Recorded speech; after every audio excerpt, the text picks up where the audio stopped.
Day 2 of preliminary hearing is underway right now for the former La Mesa police officer at the center of a controversial arrest. Matthew Dages lost his job after the department accused him of lying about the arrest of Amaurie Johnson in May of last year. Some believe that arrest kicked off riots in La Mesa. News 8's Chris Groh joining us live now with more on what's happened in court so far and who took the stand, who may take the stand. Chris?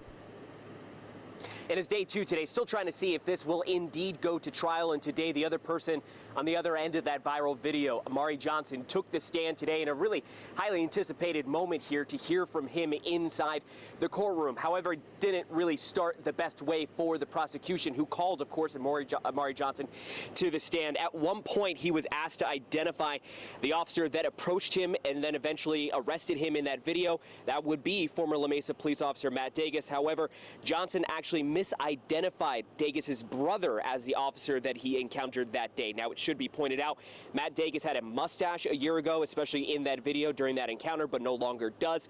And his brother, who looks similar, albeit though he was sitting in the gallery, was behind Dages. Now, Johnson did later correct himself, and the record was corrected. But as for the meat of the testimony, Johnson testified to a number of key details about that day, including why he was in that area of La Mesa, what he was doing at that moment before Dages approached him, and then describing his thought process during the encounter with the former La Mesa police officer. And many times he described himself as being scared in the confrontation, and that Dages not only touched him multiple times, forcing him to sit down, but also asked repetitively what Johnson described as incriminating questions. Now, the defense of Dages focused on poking holes in Johnson's testimony, but also the key differences that they laid out between what he said today in court, but also what he said during the video, and also answers that he gave to investigators with the district attorney's office. Take a listen to some of his testimony.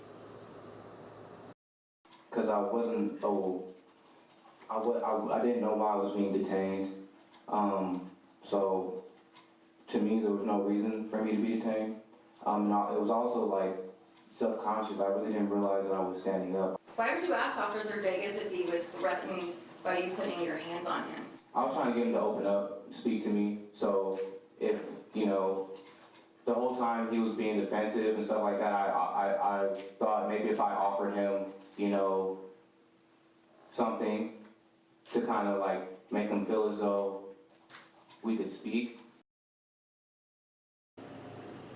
And regardless if this does indeed go to trial, this criminal trial here, of course, Dages is charged with filing a false police report. Johnson has still sued Dages in civil court, as well as the city of La Mesa. Dages, meanwhile, still trying to get his job back, as well as back pay. Reporting in El Cajon, I'm Chris Groh for News 8.